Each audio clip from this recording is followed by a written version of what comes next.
Audio Jungle.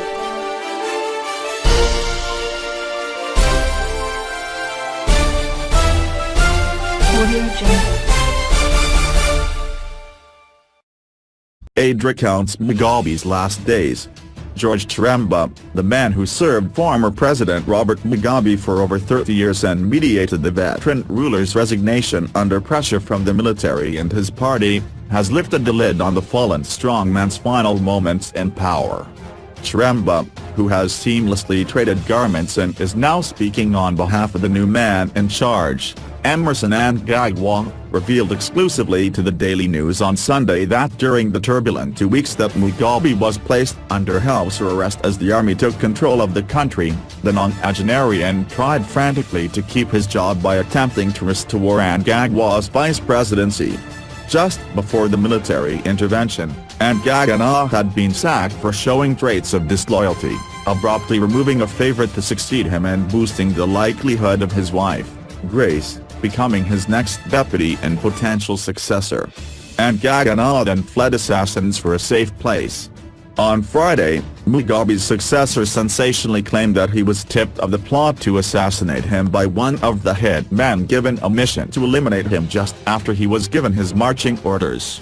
Mnangagwa recounted a scuffle at the Mozambican border where officials attempted to shoot him, but were disarmed by one of his twin sons, and said he skipped the border and walked in between strings to avoid landmines heading to Beira, where he found a small plane that had arrived from South Africa to pick him up and then flew to Johannesburg. He then asked for political asylum through that country's Speaker of Parliament, Balekam. From there, Mnangagwa, who fought alongside Mugabe in a guerrilla war and went on to become a feared security chief, issued a statement saying he had been vilified beyond measure and was being hounded by minnows who have no liberation credentials. "I will return to Zimbabwe to lead you," Mnangagwa said in a damning statement.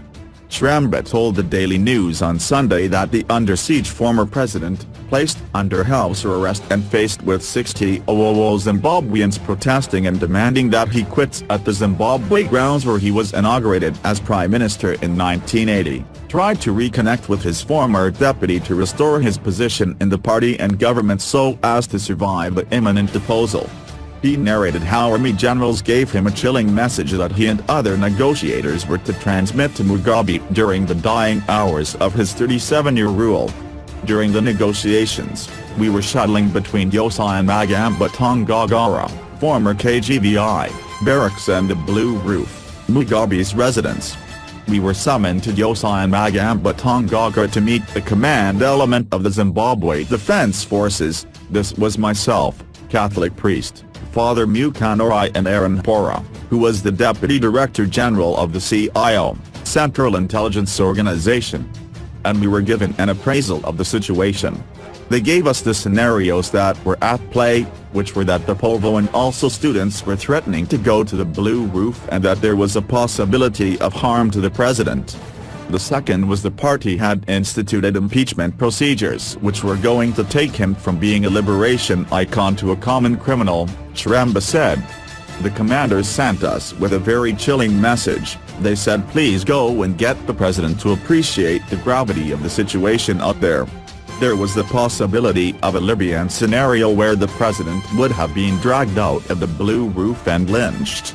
It was going to be possible because the soldiers said we cannot turn our guns on civilians who are marching against the president and spill blood. I started visualizing an image of Muammar Gaddafi. I literally went Targarg. Gaddafi, the deposed leader of Libya, was captured and killed on October 20, 2011 during the Battle of Sirte. He was found hiding in a culvert west of Sirte and captured by National Transitional Council, NTC, forces.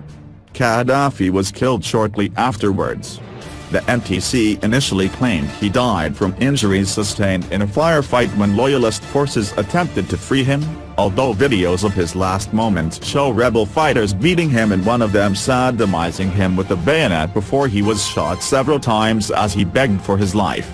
The second scenario of impeachment, they said if the impeachment starts, we cannot stop it because that would be to start a coup d'etat, Charamba told the Daily News on Sunday. The third message was to say we are fast losing control of the process. The process was to have Mugabe restored as substantive leader of this country and then decide on his own to say I am tired, I am handing over power. But there were those processes that were taking place, and if they would have happened, there was no longer any legacy to restore. As events unfolded, Mugabe and Mnangagwa got to speak over the phone, with Mugabe ordering his return so that they could deal with the issues together. This had followed a letter which Mnangagwa had sent to Mugabe after he had been fired, which, according to Charamba, had made Mugabe regret firing him. Before the intervention, had writes to the president and they saw it, through structures of government. It read, "Comrade President, I thank you for saving my neck when I would have been executed by the Rhodesian government.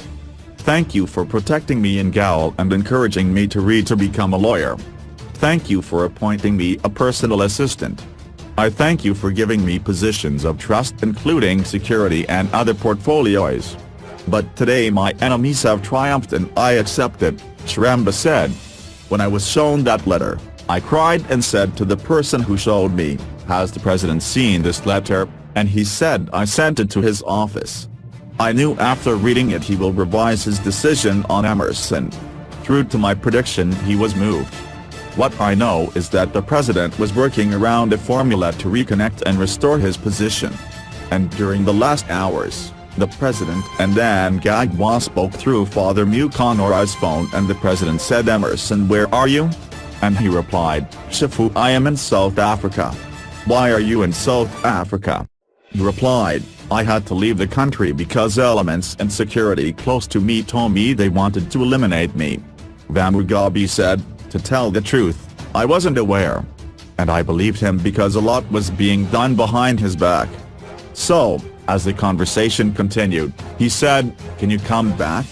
After the letter you wrote, I thought we were going to reconnect and I was going to restore your position in the party and in government.' Had said, 'If you want me to come back, I will come back.'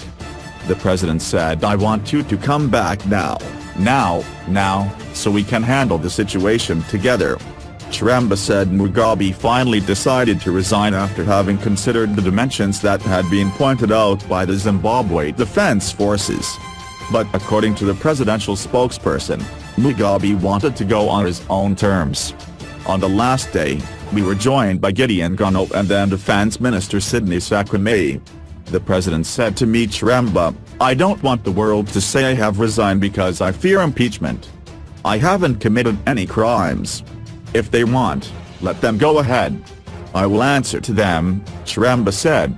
I said, 'Shifu, you are concentrating on one dimension, there are others which are there which indicated harm to your well-being.' This was about the time the impeachment process was about to begin. Even the First Lady was behind Mugabe's decision to resign. And he said, 'What would my resigning mean?' And he was told, 'If you do it now, the impeachment could stop.' The then Justice Minister Happy Mbonye, the Attorney General, AG, Prince Mikaya and the Chief Secretary, to the President and Cabinet, Ms. Exabanda were called in to join our meeting. Mugabe tried to speak to National Assembly Speaker Jacob Mudenda to stop the process and Mudenda refused. He, Mugabe, said, 'You go and draft my letter of resignation.' It was me typing, the AG looking at the legality and Sabanda looking at the formatting. We went to heat with it and there was no single correction. The moment was too painful for me. I had not slept from day one, I couldn't even stand." Charamba said there should be a distinction between Operation Restore Legacy and the political process that took place.